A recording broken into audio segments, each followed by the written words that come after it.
A story from a girl's perspective. It all started with that unfortunate accident. It was a late summer evening. The bus I was riding on was making its last trip. There was no one on board except me and the driver as we were approaching the last stop, which was not far from my house. The bus turned off a busy highway.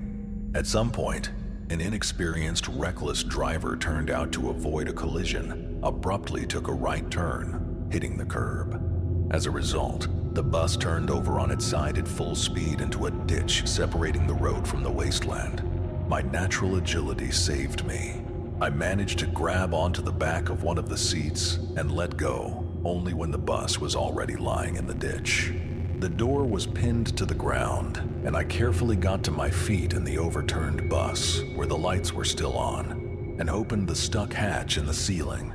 In a semi-gloomy state, she jumped out and wandered somewhere. Then, everything was a blur. Apparently, I lost consciousness several times. When I woke up for the first time, I was lying in a vacant lot about 10 meters from the road. My right hand was submerged in some kind of thick, strange, and wet muck. Then, it seemed to me that something icy and soft took my hand. When I opened my eyes the second time, someone was carrying me in their arms. The third time I woke up, I was already lying in the ambulance. After the nurse stuck a napkin with ammonia in my nose, I was asked a few banal questions and asked for my mother's number. Then, they were carefully probed for fractures. The second nurse wiped my palm with a wet cloth, which was covered in green sludge. When they finished with my examination, Mom was already there. She was informed that I was fine. Just a few bruises. There are no fractures or concussions. They advised a few days of rest and bed rest to recover from the shock. All 3 minutes of the car ride home, my mother cried and thanked heaven that everything was fine with me. Falling asleep that night, I tried to remember who took my hand then. I dreamed almost all the same things that happened the day before. Bus, car on the way, accident. In a dream, the brain painfully repeated the situation down to the smallest detail. Everything was so abrupt. This fear, this horror of an enclosed space in an overturned bus, which I just didn't have time to realize then. Then, somehow, I find myself outside, looking at the dark wasteland, trying to make out something, like a bolt from the blue. A terrible gurgling wheeze is heard from all sides. The sounds are amplified so much that even in my sleep I felt an icy sweat. Pa-ha-ha. It sounds like someone is moaning. The moan turns into a gurgling, hysterical roar, as if someone is choking in an attempt to lure me. The wasteland attracts me to it, and despite the deadly terror, I take one step at a time until I wake up in fierce fear, in a bed soaked with sweat. I didn't get a chance to rest at night. In the morning, while making coffee in the Turk, I told my dream about my mother. She looked surprised. "My poor girl," my mother said sadly. "Even in a dream, the child has no peace now." "Well, not the same kid," I grinned, alluding to the second year of the mathematics department. The dissenting mother muttered something in response and added, "Yes, with a fantasy like yours, your adventures won't leave you alone for a long time." "I hope that's not the case," I breathed and added, "I wonder what my hand was in." Mom didn't immediately understand what I was talking about. "Well, yesterday they wiped some green liquid off my hand," I asked. "Well, yes, there's a small house nearby." I was surprised. How was it built in a swamp? It's not so swampy where it was built, but there's a quagmire more than a meter deep nearby. And the house is small and old. half burned down a long time ago. I took a deep breath and tried to enjoy my morning coffee on the summer terrace. So there's also a swamp in this wasteland. My torment continued for a couple more nights. It was just like the first time. A bus, an accident, a terrible horror, and an unbearable, gurgling scream. This swamp is calling me. He wants me to come over. She took deep steps right into his swamp. And then, I don't know what. And every time I go limply to this hysterical moan, I'm scared to the point of trembling, but without controlling myself. At the same time, through a dream, I feel something cold pulling at my hand.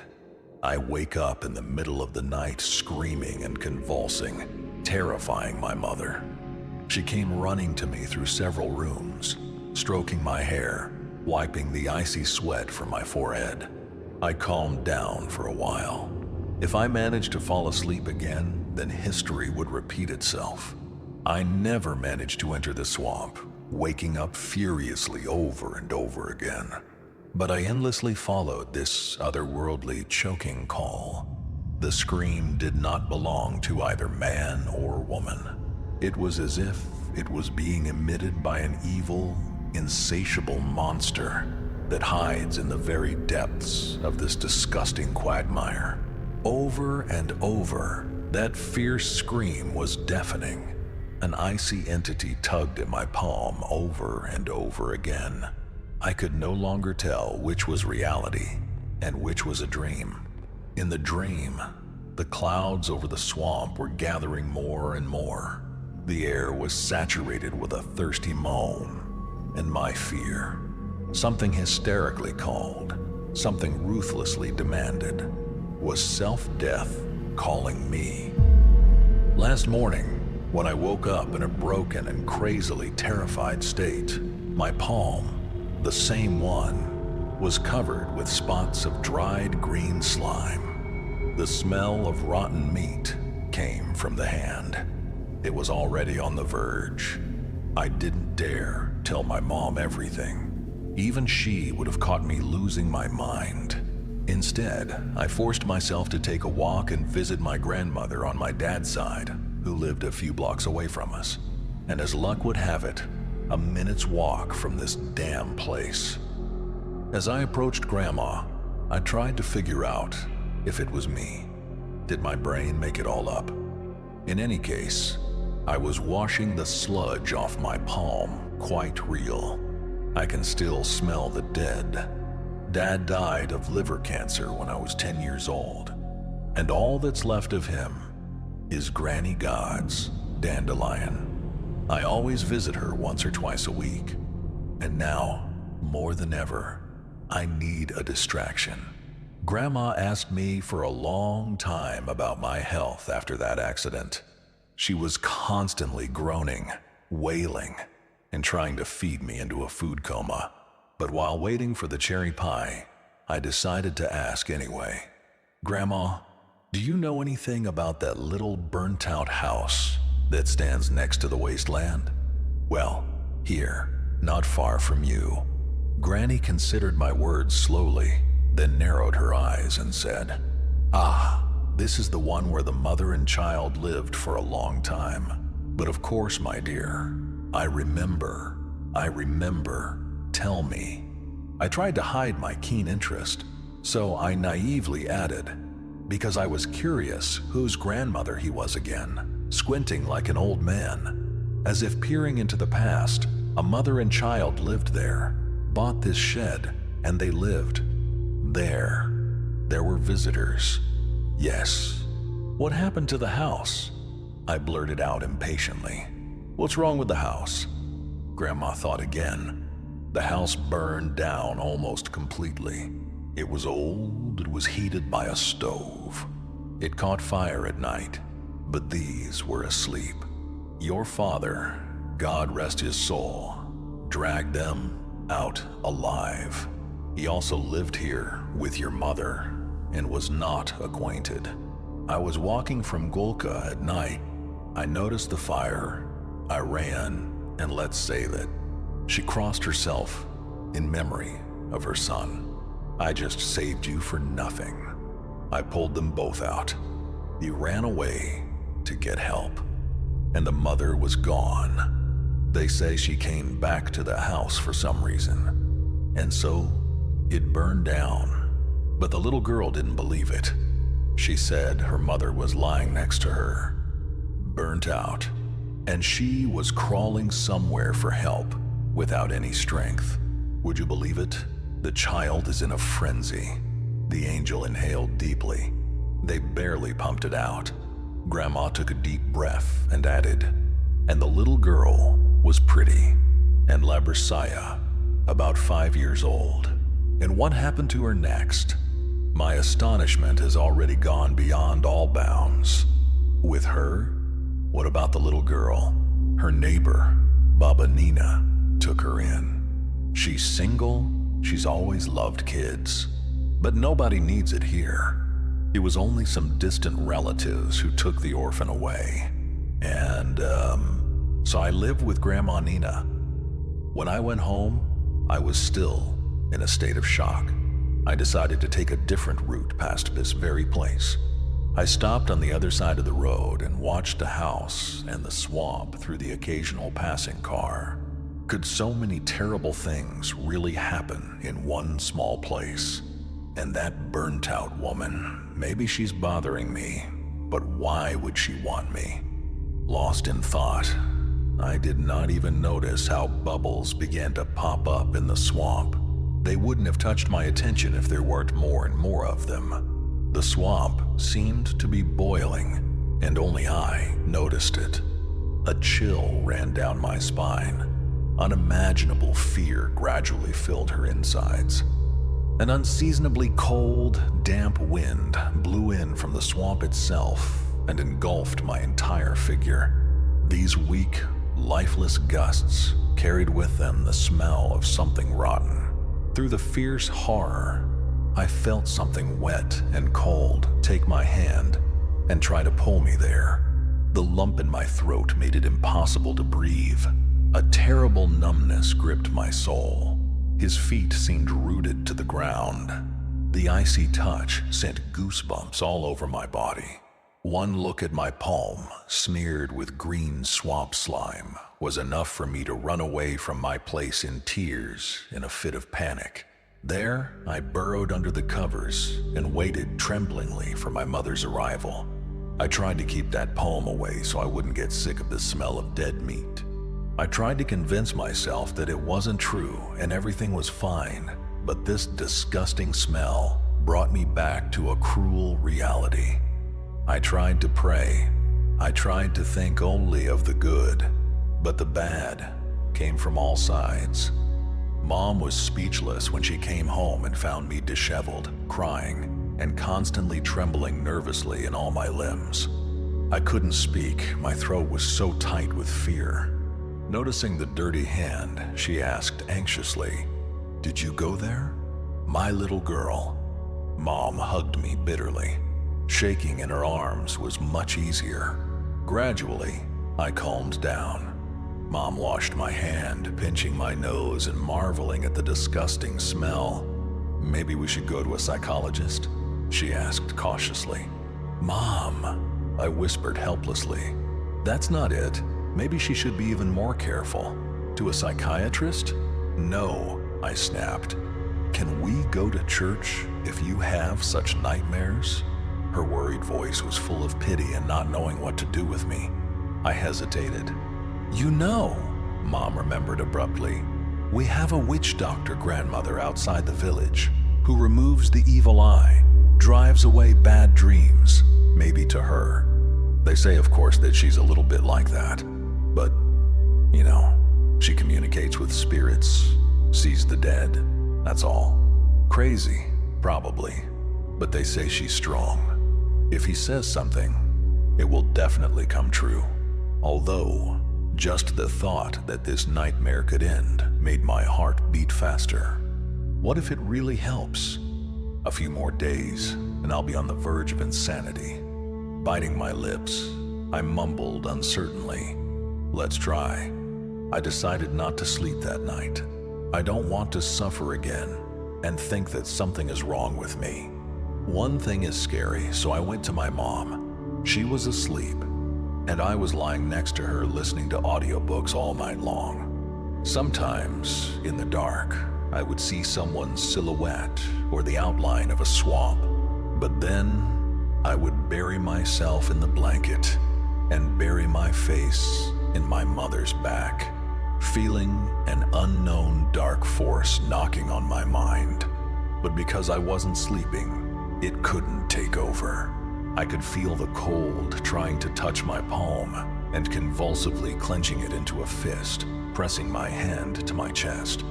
I was seeing the same disgusting smell. I was trembling with fear, but breathing into my mother's back, I did not give in. I won't allow it today, but I'll decide everything tomorrow.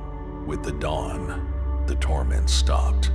The darkness receded, and with it the evil force that torments me at night. I yawned incessantly over my morning coffee, somehow trying to hide my sleepless night from my mom. We stopped at a store and bought flour, fruits, vegetables, and some goodies for a man who lives far from civilization. The so-called admission fee. The witch doctor does not take money, but lives on what is brought to her.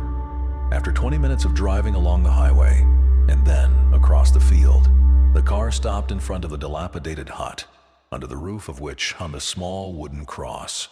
The fence, made of planks, has almost completely rotted away. In some places, his remains were scattered in the tall grass. I felt uneasy. Mom expressed a desire to come with me, but I begged to go alone.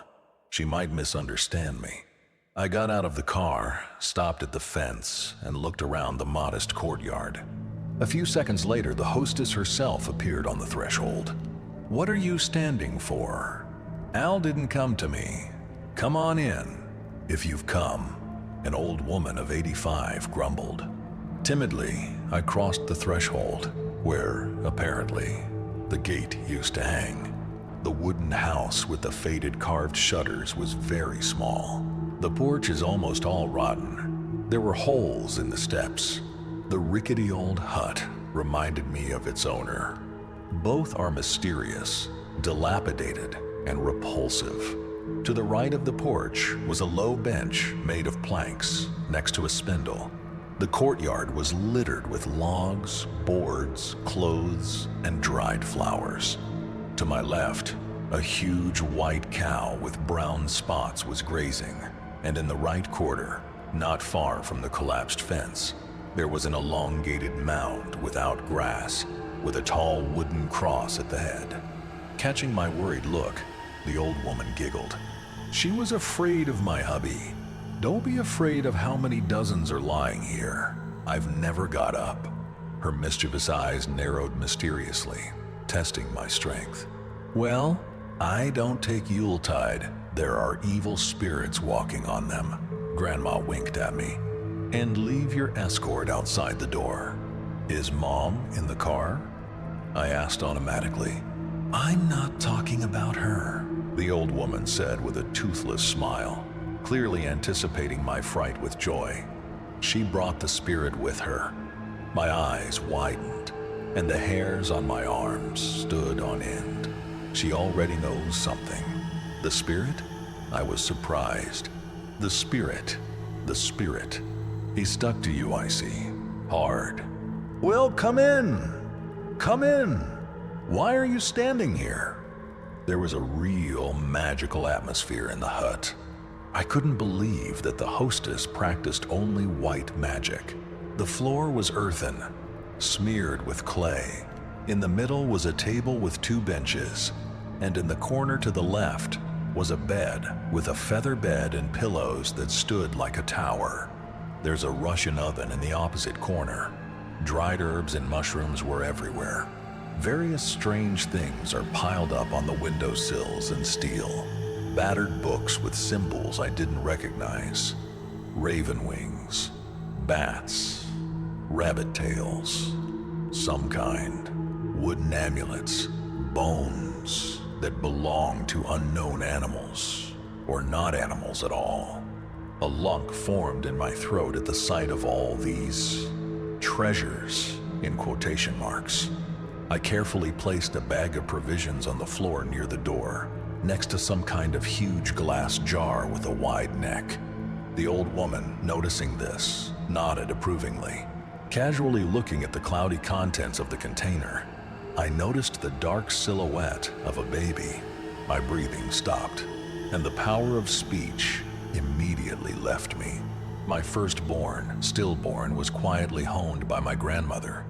I've had Tuta with me for 64 years.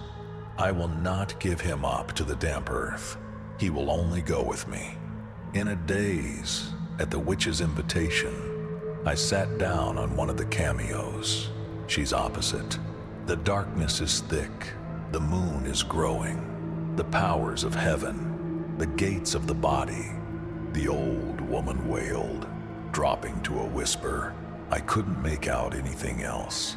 The witch whispered for a long time, and then, in a state of some kind of trance, she shouted, "Give me your hand." Numbly, I held out my hand to her. Not this one, the marked one. She frowned, breathing fast and menacingly. The flowered headscarf on her head had slipped off from the stream, exposing her gray hair. Trembling, I held out my other hand. The witch grabbed her like a piece of meat and began viciously kneading her withered, wrinkled fingers. "Yeah," in a fit of madness she let out. "But he doesn't want to hurt you. Oh, he doesn't want to hurt. I need you. Oh, how I need you. The soul is languishing. He's waiting. He's really waiting for you." Then the exasperated old woman took some dried grass out of a rag bag, rubbed it with her fingers and sprinkled it on my palm, after which she clutched at it as if she were out of her mind and bowed her head as if praying for it. I no longer tried to hold back my trembling. It seemed like I was about to lose consciousness. After a while, the old woman was released, and she slowly, tiredly straightened up, saying only one word: "Help me." What? I was perplexed, on the verge of fainting. "Help me!" She held it out again. "This was given to you." Beside myself, I left the hut, wanting to get out of here as soon as possible. Ignoring my mother's questions, I asked her to drive faster so that all this would be left behind. The fields turned into a road, and the fear and numbness did not leave me. Help, help, help. What does it mean? Who sent it? Why would I help anyone? It torments me and drives me crazy. Me, not someone else. It's a fucking swamp. Swamp. God. It escapes me, and I immediately cover my mouth with my hands. What happened? Mom was screaming in worry. Nothing. I'm sorry.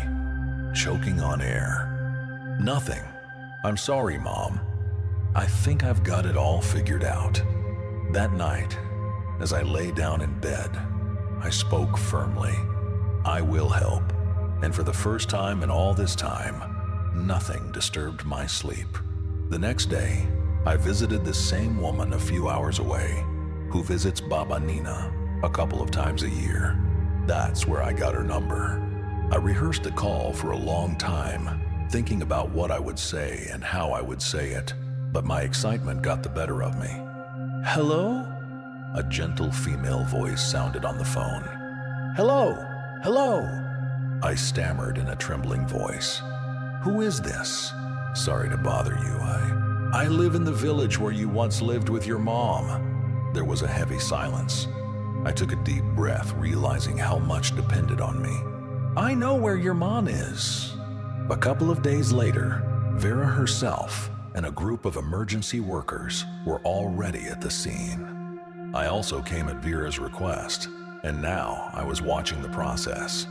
Several heavily built men in special suits walked up and down the swamp until one of them shouted, There's something here. I had to turn away when they pulled out a green, half-rotted mummy of a once-missing woman from the depths. They doused her with water, and I saw pieces of skin that were almost decomposed, green with age and swamp. I still can't forget the face with the frozen, open mouth and cheeks eaten through by cadaverous parasites. It was this scream, frozen in eternity, that I heard at night. It was just the word help. That night, I couldn't sleep for a long time. Everything drove away the creepy images of today's expedition. No matter how hard I tried, I couldn't forget Vera's horror when I looked at my mother's rotten body.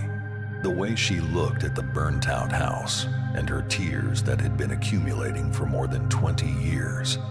And, of course, the blood runs cold at the thought of such a cruel death. I dreamed of the dawn sky. Gentle rays of lemon light penetrated the blue expanses. Fluffy light clouds slowly drifted across the sky. My soul rejoiced at the sight of such a warm, blissful picture. The silhouette of a young woman hovered among the fragile clouds of air. She seemed to be made of the rays of dawn, and now she glowed with sunlight. Happiness, peace, and tranquility reigned on her face. The aerial camp seemed to be part of the velvet clouds. The woman smiled at me kindly and whispered tenderly with infinite tenderness, "Thanks, I won't forget."